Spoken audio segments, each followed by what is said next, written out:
bullshit currency, or if one day Litecoin becomes the world reserve currency, well, I don't care. I'm going to move it accordingly. My job is to do three things: create wealth, multiply it, and preserve it. So you run through three cycles. First is creating. It's very hard to create money or create wealth inside of the markets because most people lose. Mm-hmm. So you need to create wealth outside of the markets, a business, a job, and then you multiply your money. You can't multiply your money through work because you only have X amount of hours, but you multiply it through investing. So create money, whatever money you're willing to lose, invest it to multiply it, and then what? Understand where cycles start and finish, and then you go into preservation. You sell, and you stay on cash. Today I was reviewing Warren Buffett's Berkshire Hathaway portfolio of the 90s and the early 2000s, just to understand how he was thinking. Sure. And there was years where he was 50% cash. I'm talking tens of billions of dollars. There was years where the market was roaring and he was in 50% cash. Wow. Why? Because he's playing the long-term game. He's waiting for the crash. He's waiting, bro. And he's playing the long-term game because, yeah, sure, you make 10% here, 30% here.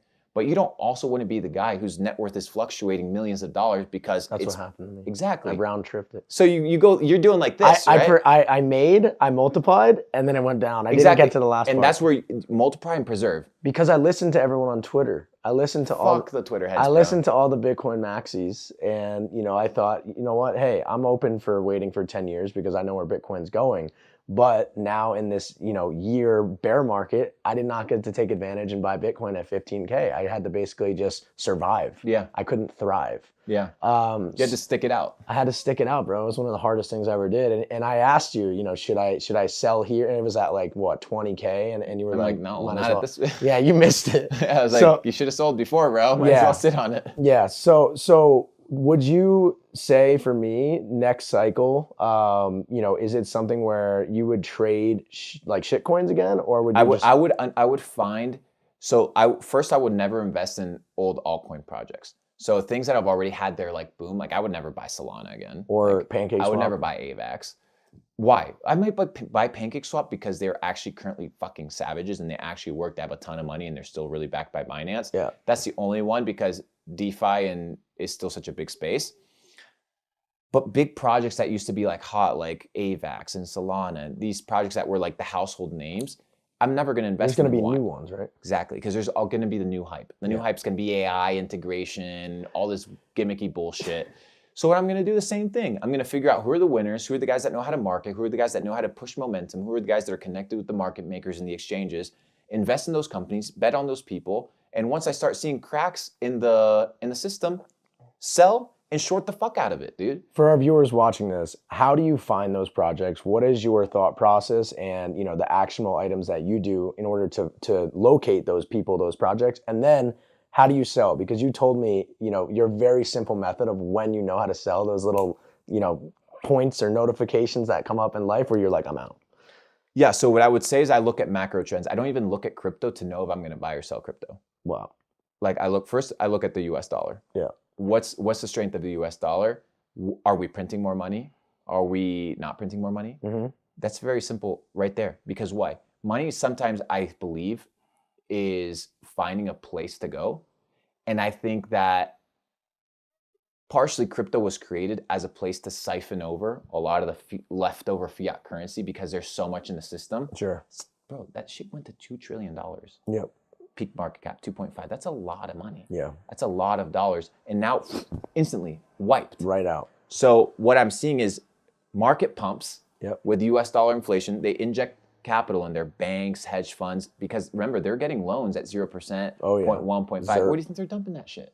They're dumping it on the markets. Everything. And then what are they doing? Running promos, running ads, hyping the running shit campaigns, running news outlets, running interviews, sponsoring Tom Brady, sponsoring Tom Brady, and then the motherfuckers rug you.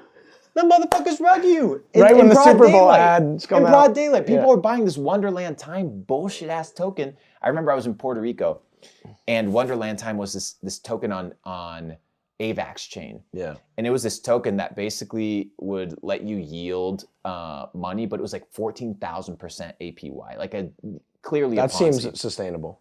So I'm with one of my buddies in Puerto Rico, and it was at $25 million market cap before anybody really knew about it.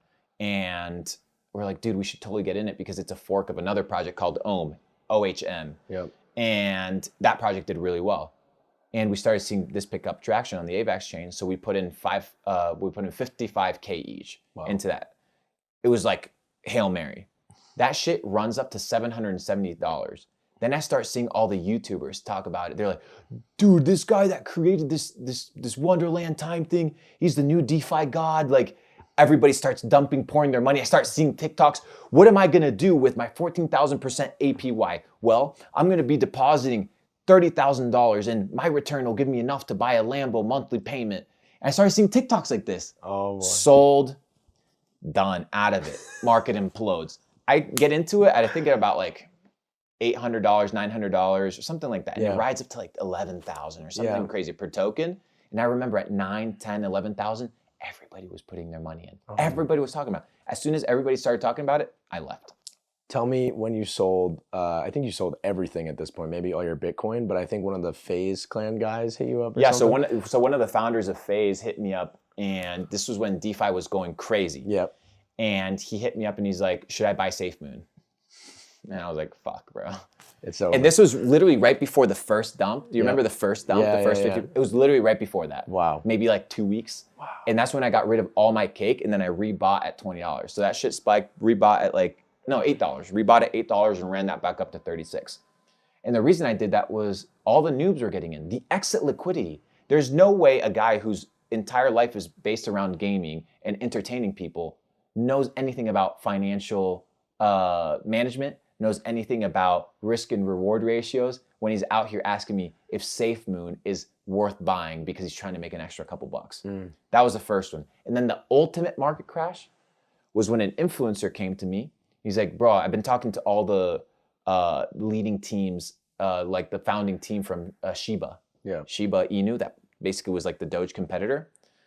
Wait, I can't say it in public, but I'll tell you afterward who owns the project.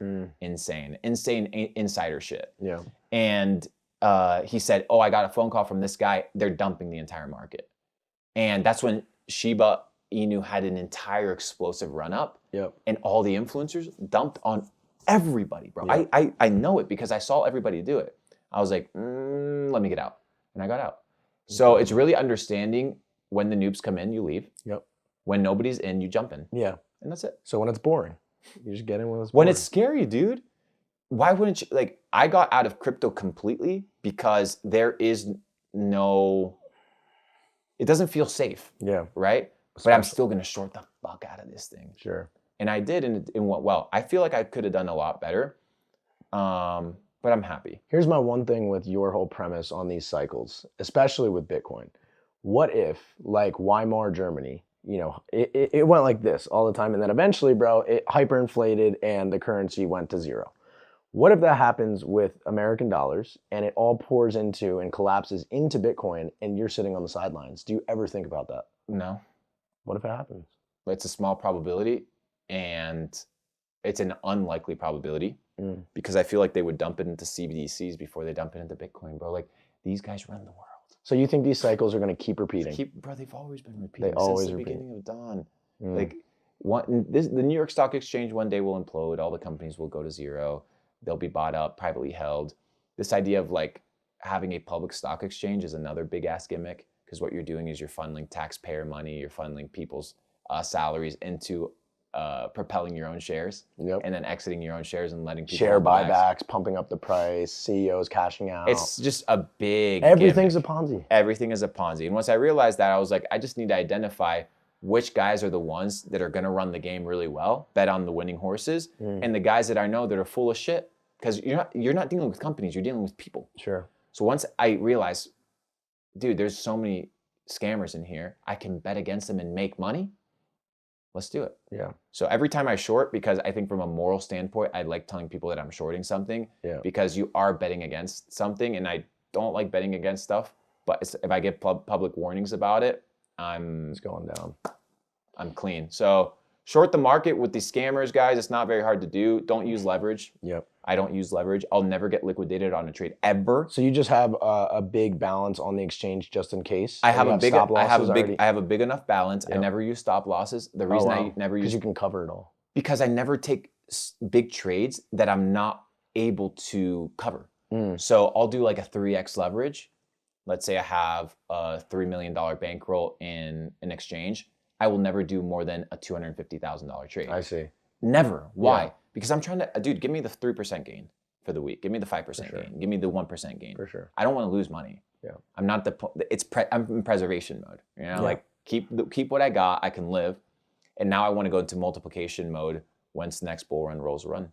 And the next mission for me now is creating more money, right? So I was worth a couple $1,000,000 last bull run. This bull run, I'm worth a couple more shekels. Yep. And I just have to position myself for the next bull run to maximize. But it's happened before and it'll happen again, bro. People don't seem to learn. There's a Roman proverb that says, the fool deserves to be fooled. Which means what? If you're an idiot and you get finessed and you lose your money, that's on you because you were a fool. You deserve to be fooled. So what is your job? To become educated, intelligent, and independent. So when the gimmick comes, you can identify it and you can capitalize on it. Not, oh, this guy's a scammer. This guy's nobody put a gun to your head to buy that. Nobody did. You just fell for it because you are a fool. So it's a fool's market, and there's money to be made. So it's time to wise up. Incredible.